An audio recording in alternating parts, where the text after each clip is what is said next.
Bem-vindos a mais um vídeo da nossa série sobre cultivo de bromélias. Hoje nós vamos falar dessa minha grande paixão, olha só, chegou a vez delas, as bromélias rupícolas.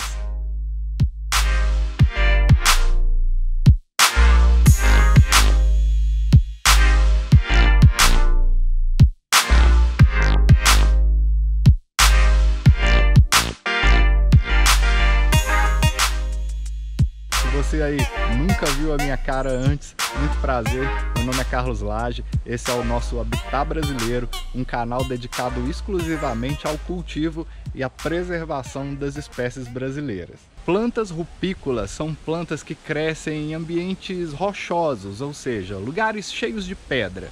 Algumas pessoas chamam de lajedos, outras pessoas chamam de pedreiras, enfim, existem vários nomes aí, definições para esses habitats. Na verdade, essas plantas crescem ou diretamente sobre a rocha ou em bolsões de matéria orgânica, que são o quê? São aquelas espécies de panela, aqueles buracos nas pedras, onde se acumulam matéria orgânica, né? Folhas secas, galhos secos, resíduos de areia, terra, inclusive, em alguns casos. Para a gente falar de plantas rupícolas, hoje eu trouxe vocês aqui para minha bancada de rupícolas. Bom, algumas delas são terrícolas, na verdade, mas a gente vai entender um pouco essa questão de substrato aí. Geralmente, essas plantas são oriundas de habitats como os campos rupestres, os campos de altitude e caatinga. Bom, quem assistiu aí o nosso vídeo sobre os campos rupestres já sabe quão ameaçados são esses habitats. Olha, queimadas, crescimento dos centros urbanos, né, o avanço das cidades sobre essas regiões. A gente aqui em Belo Horizonte tem esse problema muito sério, né? Outro dia eu estava conversando com meu amigo Franklin e ele comentou comigo que uma das ameaças dessas plantas é o pisoteio, cara. Eu não acreditei quando ele me falou. Porque com o crescimento do turismo ecológico, dos esportes radicais aí, a galera vai, às vezes não tá tão atenta assim, não conhece planta e acaba pisoteando essas espécies, e são plantas que, bom, como eu disse, quem assistiu ao nosso vídeo sobre campo rupestre sabe que são lugares que demoraram milênios para serem formados, cuja taxa de germinação das sementes é muito baixa, ou seja, são lugares que não se recuperam sem a ajuda humana. E o que eu posso dar de dicas com relação a plantas rupícolas? Bom, a primeira delas é luminosidade. Como elas são oriundas de ambientes abertos, né, que não tem tantas árvores, no caso os campos rupestres, campos de altitude, caatinga, são plantas acostumadas a receber sol o dia todo. Bom, isso não é uma regra, é claro que entre elas existem aquelas plantas que crescem protegidas por outras plantas. Como nós não vamos falar de espécie a espécie, mas a gente vai generalizar. De todo modo, elas gostam de muita luminosidade. Então essa é a minha primeira dica. Olha, como vocês podem ver, as minhas plantas elas crescem assim, olha, fritando no sol. Essa parte do viveiro não tem cobertura, essa outra aqui já tem. Ou seja, se você quer ter as suas plantas assim, vá com calma, tá? Não joga a sua planta direto no sol. Aqui, por exemplo, no fundo dessa mesa, nós temos 4 Roembergias que são novas, olha. Eu recebi essas plantas de trocas que eu fiz com amigos meus aí, tem pouco tempo. Ou seja, elas ainda estão em período de adaptação. O fundo dessa mesa é bem sombreado, porque a parte de cima já tem aqui muitas plantas que fazem sombra nelas ali embaixo. E nós temos esse dendê gigante aí, olha, que já faz um sombreamento nessa parte da mesa para mim. Então dessa forma, essas plantas vão gradualmente se acostumando com um pouco mais de luminosidade. Com o tempo eu vou trazer essas plantas para frente e aí sim, elas vão estar fritando no sol como as outras aqui já gostam, né? Já estão.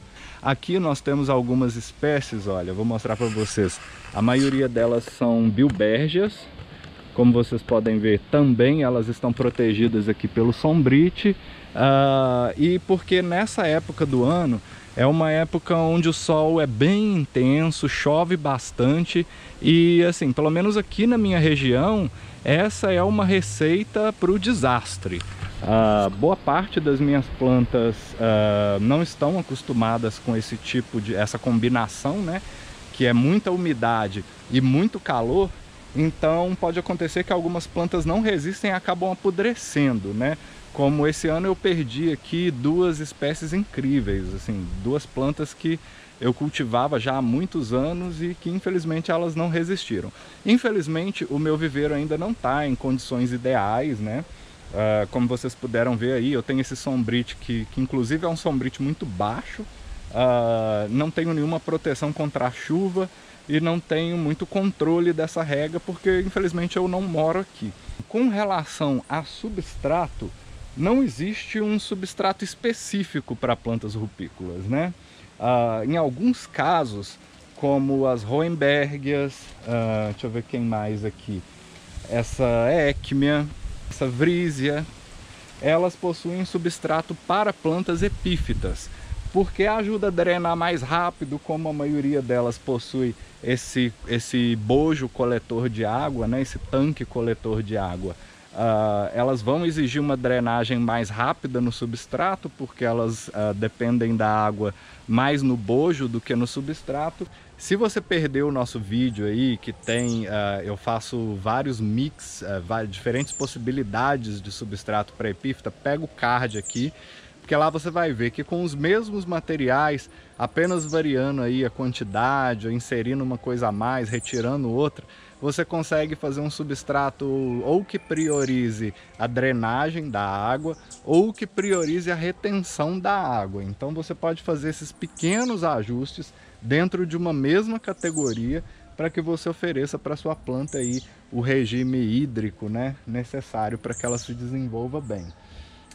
Algumas plantas, como é o caso das díquias, dos ortofitums também, olha, e dos encolíriums, que é esse bonitão aqui, alguns colecionadores classificam essas plantas como plantas terrícolas. Aqui a gente tem um outro ortofitum, olha, um saxícola.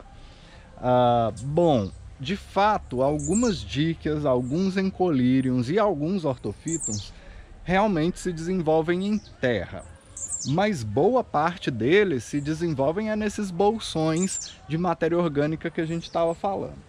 Então, para isso, no próximo vídeo a gente vai falar de substrato para plantas terrícolas, e aí eu vou mostrar para vocês algumas diferenças que a gente pode, algumas variações de material que a gente pode fazer aí para criar uma distinção.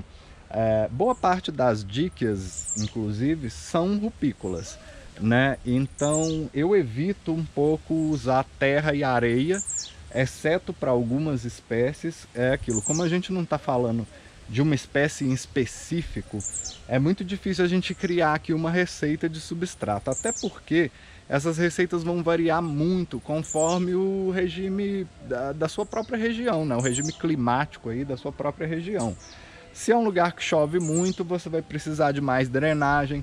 Se é um lugar que chove menos, você vai precisar de mais retenção. Então, assim, todas essas dicas que você vê aí na internet, até mesmo aqui no nosso canal, você vai precisar de qualquer forma de bom senso, intuição e experiência para que você faça aí os ajustes necessários para aquilo que é ideal, não só para aquele tipo de planta, mas como para a sua região aí. E existem também as espécies que não gostam de substrato, que são aí as famosas tillandsias também. Olha, tem essa espécie aqui, se não me engano é uma Tillandsia rarace. Também, se não me engano, é uma espécie do Equador, não é brasileira, tá? Mas eu tô mostrando de exemplo aqui só para que vocês vejam, ó. Ela tá presa a um toquinho, um tronco, na verdade isso aqui nem é um tronco, é uma ripa de madeira mesmo, olha. Ela tá presa aqui com arame, agora ela já começou, olha, não sei se vai dar para ver aí, a enraizar. E bom, a planta que tá muito bonita veio aí, ó, do meu amigo João, ó João, tá bonitona, hein? Acabou de florescer, inclusive, nunca tinha florescido antes.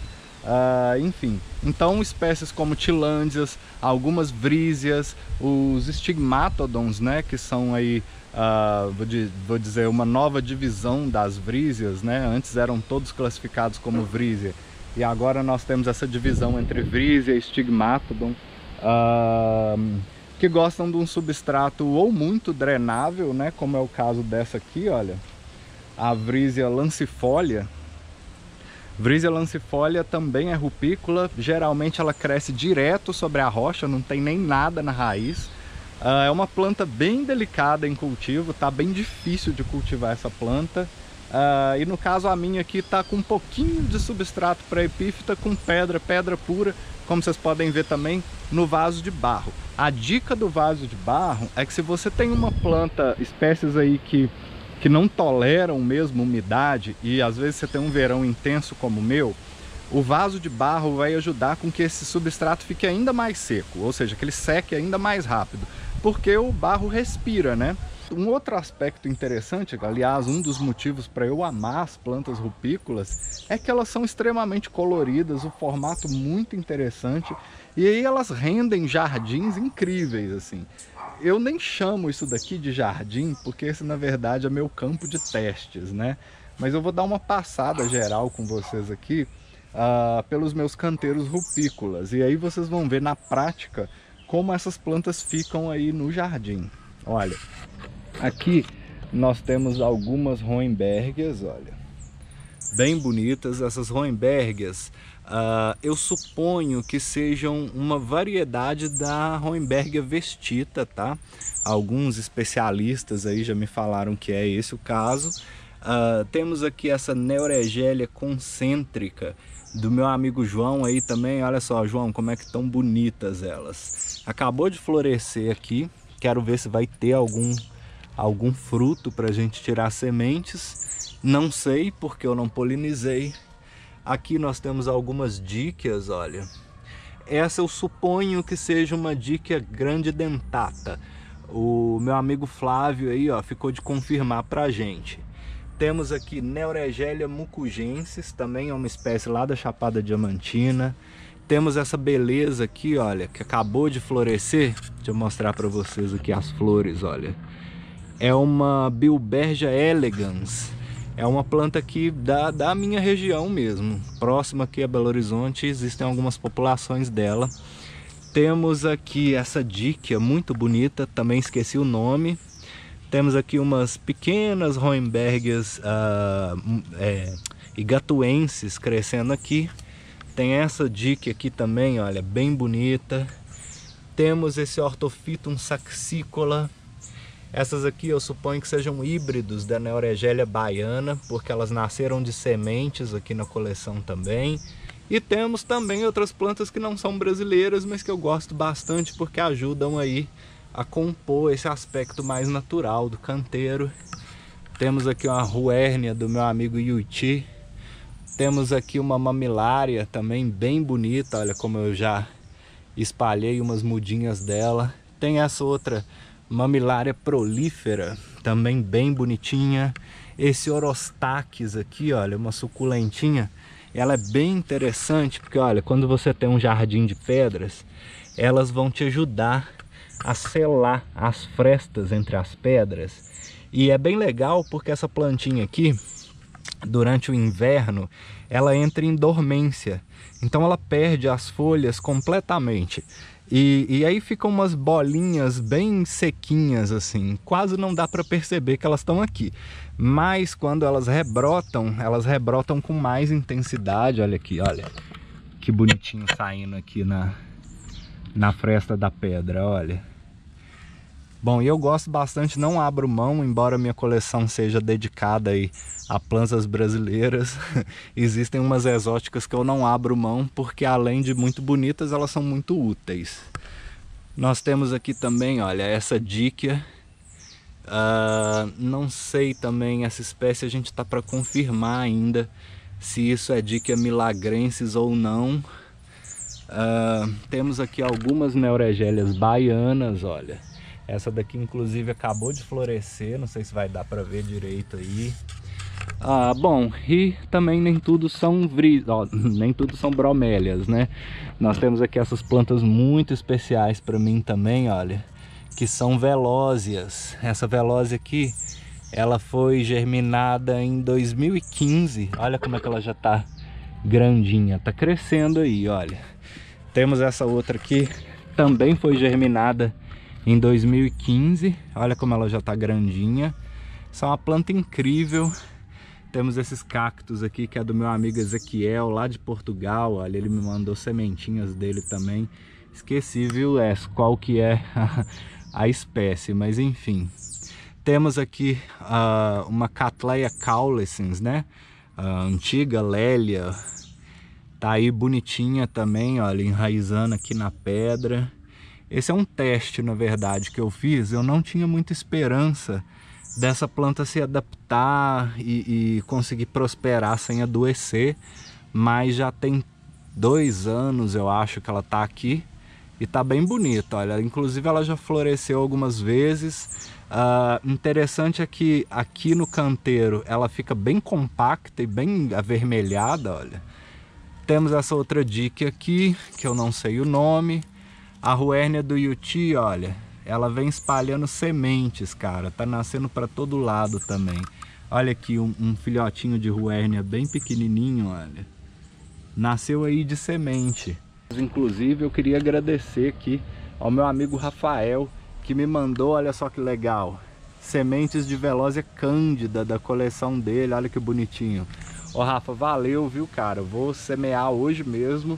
E daí vou te mostrando para você acompanhar comigo o processo delas aí. Aqui no viveiro tem algumas outras Velosias. Eu já prometi o Rafa que a gente vai fazer vídeo falando sobre Velosia em cultivo. Mas eu vou mostrar para vocês aqui, olha, algumas sementinhas de Velosias, olha. Esses aí são... eles têm menos de 1 ano, olha. E estão se desenvolvendo aí. As Velosias germinam bem fácil até, tá?